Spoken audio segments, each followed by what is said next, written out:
What's going on, guys? I've got here a 2009 Honda Accord, and I'm using this car to point out to you the location of the starter relay, some important fuses for the starter, and also to give you some troubleshooting steps.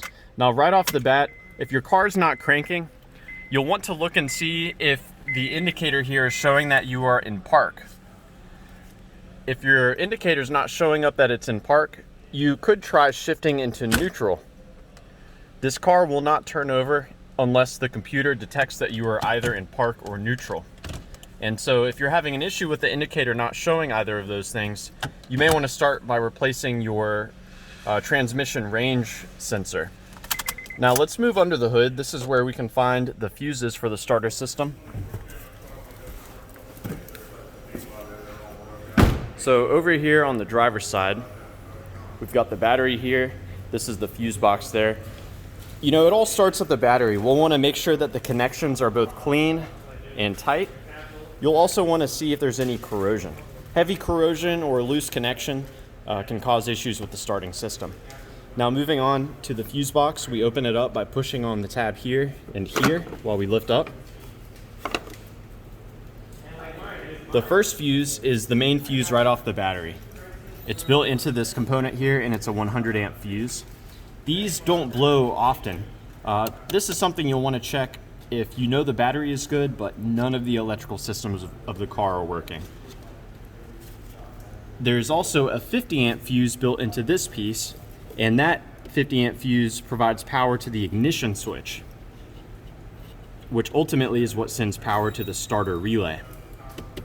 So you'll want to check that also. I've also seen very rare instances where a loose connection at these Phillips screws can cause the car to randomly shut off or also not start. So if you have a screwdriver on you, you'll want to just go ahead and briefly make sure that all of these connections are screwed down tight. Now let's move inside the car. This is where we can find the starter relay.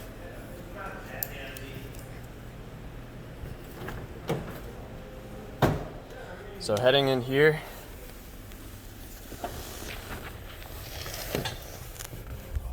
the starter relay is on the right-hand side. So that is the starter relay right there.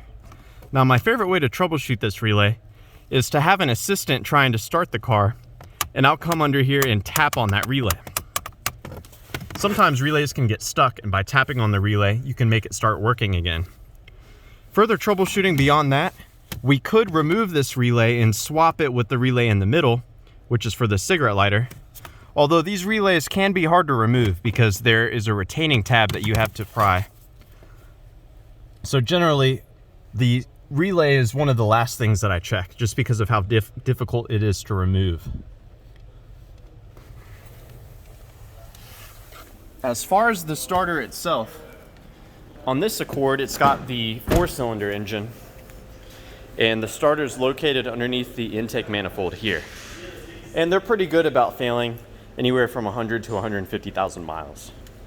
So that's the most frequent failure point I've seen, is the starter itself. So yeah, I hope this information was helpful for you and a good starting point in troubleshooting the starter on your Honda Accord. Please let me know if you have any questions, or more importantly, any advice about troubleshooting this car. Thanks for watching.